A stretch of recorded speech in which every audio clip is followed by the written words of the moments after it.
এপিসোডের শুরুতে দেখা যায় বিহান এবং কম্পাসের মধ্যে এক তুমুল বাগবিতণ্ডা শুরু হয়েছে। কম্পাস বিহানকে চ্যালেঞ্জ ছুড়ে দিয়ে বলে যে বিহান যেমন কাউকে ছাড়তে পারে সেভাবে ধরতেও পারে। বিহান মোনা ম্যাডামকে নিয়ে বেশি মাতামাতি করায় কম্পাস বেশ মজা পায় এবং বলে যে সে তো মোনা ম্যাডামকে খুশি করার নাটক দেখতেই এখানে এসেছে। ঠিক সেই সময় মোনা ম্যাডাম এসে হাজির হন এবং আজকের পার্টিতে কোনো ডান্স পারফরমেন্স হবে কিনা তা নিয়ে হইচই শুরু করেন। পরিস্থিতি সামাল দিতে বিহান একটি রোমান্টিক গান চালানোর নির্দেশ দেয়। ডিজে গান চালাতেই দেখা যায় মোনা ম্যাডাম এবং বিহানের সেই বহু প্রতীক্ষিত রোমান্টিক ডান্স। পরের সিনে দেখা যায় ডান্সের মাঝেই কম্পাস বিহানকে উদ্দেশ্য করে খোঁচা দিয়ে কথা বলছে।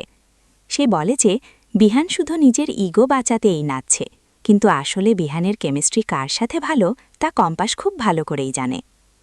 অন্যদিকে মোনালিসা এসব দেখে ভেতরে ভেতরে জ্বলে পুড়ে খাক হয়ে যাচ্ছিল। সে আড়ালে গিয়ে ফোন করে এবং জানায় যে কম্পাস যেখানে থাকবে সেখানে তার সব প্ল্যান ভেস্তে যাবে। এদিকে সেনাপতি মোনালিসাকে ফোন করে এক ভয়ঙ্কর আইডিয়া দেয়। সে বলে যে সামান্য একটু ক্ষতি সহ্য করলে মোনালিসা সারা জীবনের জন্য রিহানকে নিজের জীবনে পেয়ে যেতে পারে এবং কম্পাসকে বিহানের জীবন থেকে চিরতরে সরিয়ে দেওয়া সম্ভব হবে। বিহানকে পাওয়া নেশায় মোনালিসা যে কোনো ক্ষতি সহ্য করতে রাজি হয়ে যায়। এরপর দেখা যায় পার্টিতে সবাই আনন্দ করছে। মাহি কেক কাটার জন্য সবাইকে ডাকতে থাকে, কিন্তু মোনালিসাকে কোথাও খুঁজে পাওয়া যায় না। ঠিক তখনই মোনালিসা নাটকীয়ভাবে সেখানে উপস্থিত হয়। এরপর কম্পাসকে সবাই মিলে জোর করতে থাকে কলেজের সেই বিখ্যাত লিটমাস টেস্ট দেখানোর জন্য। কম্পাস বারবার মানা করলেও সেনাপতি আগে থেকেই সব কেমিক্যাল জোগাড় করে রেখেছিল যাতে কম্পাস ফেঁসে যায়।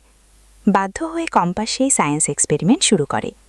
সে লিটমাস পেপারের মাধ্যমে বিহান, মোনা এবং নিজের সম্পর্কের কেমিস্ট্রি ব্যাখ্যা করে। কম্পাস দেখায় যে বিহান এবং মোনার সম্পর্ক অ্যাসিডিক, যা শেষ পর্যন্ত সব জ্বালিয়ে পুড়িয়ে দেবে। অন্যদিকে তার নিজের সাথে বিহানের সম্পর্ক ক্ষারীয় বা অ্যালকালাইন, যা বেশ মজবুত। পরের সিনে দেখা যায় মোনালিসা নিজের চরিত্রের বিশুদ্ধতা প্রমাণ করার জন্য নিজেই একটি কেমিক্যাল সলিউশন চুজ করে সেখানে কাগজ ডোবাতে চায়। কিন্তু ঠিক সেই মুহূর্তেই ঘটে যায় এক ভয়ঙ্কর দুর্ঘটনা। মোনালিসার চোখে মুখে কেমিক্যাল ছিটকে ধরে এবং সে যন্ত্রণায় চিৎকার করতে থাকে। আসলে সেনাপতি এবং মোনালিসা মিলে আগে থেকে লেবুর রসের বদলে সেখানে ভয়ঙ্কর অ্যাসিড রেখে দিয়েছিল যাতে কম্পাস ফেঁসে যায়। কিন্তু অতি চালাকির ফলে মোনালিসা নিজেই সেই বিপদে পড়ে যায়। বিহান মোনালিসার এই অবস্থা দেখে তৎক্ষণাৎ তাকে হাসপাতালে নিয়ে যায়। এদিকে বাড়িতে সবাই কম্পাসকেই দোষ দিতে শুরু করে। মাহি এবং সেনাপতি বলতে থাকে যে কম্পাস ইচ্ছে করেই মোনার এই ক্ষতি করেছে, যদিও কম্পাস বারবার বলে যে সে তো এটা করতে চায়নি, তাকে জোর করা হয়েছে। তার সন্দেহ হয় যে কেউ ইচ্ছে করে কেমিক্যাল বদলে দিয়েছে। হাসপাতালে ডাক্তার মোনালিসাকে ইমার্জেন্সি ওটিতে নিয়ে যান এবং জানান যে চোখের অবস্থা বেশ আশঙ্কাজনক।